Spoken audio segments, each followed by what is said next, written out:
কি? আপনি আমার মায়ের নাম্বার চেয়েছিলেন না, নেন, যা খুশি বলেন, ভিডিও দেখান, যা ইচ্ছা করেন।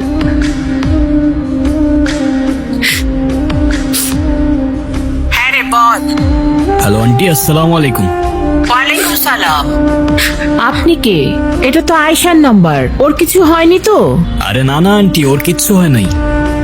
আন্টি, আয়শার ব্যাপারে আপনাকে কিছু কথা বলার জন্য কল দিলাম। হ্যাঁ বলো। আন্টি, আপনার মেয়ে তো অসাধারণ একজন মানুষ। আমি ওর ক্যাম্পাসেরই ফ্রেন্ড। ক্যাম্পাসের সব টিচাররাই ওকে অনেক ভালোবাসে। ক্যাম্পাসে ওর মতো আরেকটা মেয়েও নেই।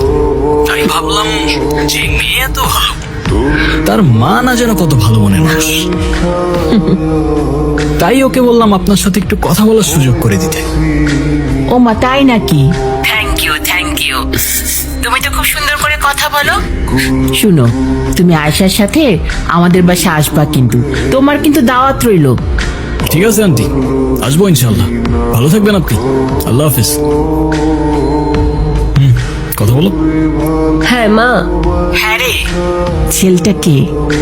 দেখতে কি অনেক সুন্দর, হ্যান্ডসাম নাকি খুব? কি মা, তুমি আবার কি শুরু করলা? আরে বল না। দূর মা, আমি এত কিছু বলতে পারবো না। আমার বাসায় আসতে সন্ধ্যা হবে, বাই।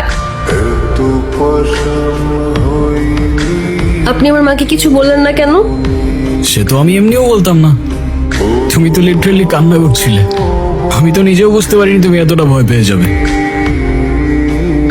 তুমি তো জানো তুমি ভুল না, রাইট?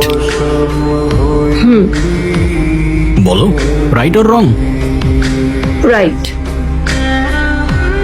তো তুমি নিজে যখন জানো তুমি রাইট, তোমায় যে যতই ব্ল্যাকমেল করুক না কেন, দুনিয়ার কাউকে তোমার ভয় করার প্রয়োজন নেই। কি বুঝছো? জি বুঝছি স্যার। কি বুঝছো?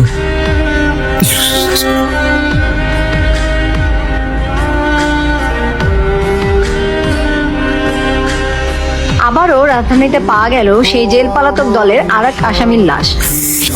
এখন পর্যন্ত তাদের কোনো পরিচয় পাওয়া যায়নি, পুলিশ জানিয়েছে।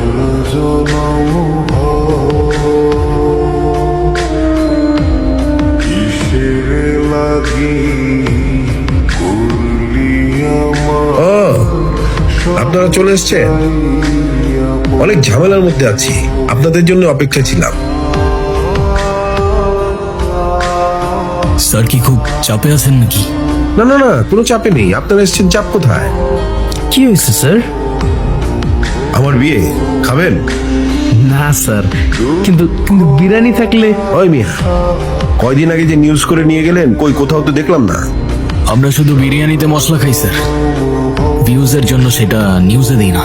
তাই যারা সত্য দেখতে চায় না কিংবা জানতে চায় না, তাদের পর্যন্ত আমাদের নিউজটা ঠিক পৌঁছায় না স্যার।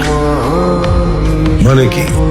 মানে ভাই বলতে চাইছে আমাদের নিউজের রিচটা একটু ডাউন স্যার। সুমিত ক্যামেরা। এই, ওর বডিতে কি কি পাওয়া যায় দেখো, আর পোস্টমর্টমের ব্যবস্থা। কি হচ্ছে এই দেশের অবস্থা? যেখানে ক্রিমিনালসরাই সেফ না, সেখানে আপনার আমার মতো সাধারণ মানুষের নিরাপত্তা কোথায়? একটার পর একটা লাশ পাওয়া যাচ্ছে। আমরা জানতে চাই পুলিশ আমাদের কি বলতে চায়। Sir, excuse me sir.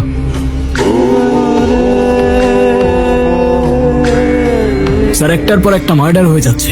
আপনাদের ইনভেস্টিগেশনের ডিটেলস আমাদের জনতা জানতে চায়। আসলে কেসটা খুব কনফিডেন্সিয়াল, পাবলিকলি বলাটা খুব ডিফিকাল্ট। তারপরে আপনারা তো নাচরবান্ধা, আপনাদের না বললেই তো নয়। আসলে যে মার্ডার হয়েছে সে জেল পলাতক আসামি। এই কেসের সাথে তার অনেক ধরনের যোগসূত্র থাকতে পারে। আর আগে যে মার্ডারটা হয়েছে সেই মার্ডারের সাথে এই মার্ডারের কোথাও না কোথাও মিল আছে। আমরা খুনির খুব কাছাকাছি চলে এসেছি। কিছু পাজেল মিলাতে পারলেই আমরা এই মার্ডারের মোটিভটা জেনে যাব। কিন্তু সেটা আর কতদিন পর? সিভিলিয়ানসদের সেফটি কে দেবে? নো মোর কোশ্চেন, আমাকে কাজ করতে দিন প্লিজ। ক্রিমিনালস জেল থেকে পালিয়ে গেলে তাদের কিছুই করার থাকে না। সেই ক্রিমিনাল খুন হলে তারা খুনিকে খুঁজতে পারে না। পুলিশ কতদিন এভাবে নিজেদের দায়কে এড়িয়ে চলবে? প্রশ্ন আমাদের জনতার। তবে খুনি আসলে কে? হতে পারে সে আপনার আশেপাশেই আছে। চায়ের দোকানে, শপিং মলে, রাস্তার পাশে কিংবা আপনার সামনে। তাই সাবধান থাকুন, সতর্ক থাকুন, দেখতে থাকুন জনতা নিউজ। ক্যামেরাম্যান সুমিতের সাথে ইব্রাহিম হোসেন, জনতা নিউজ, ঢাকা।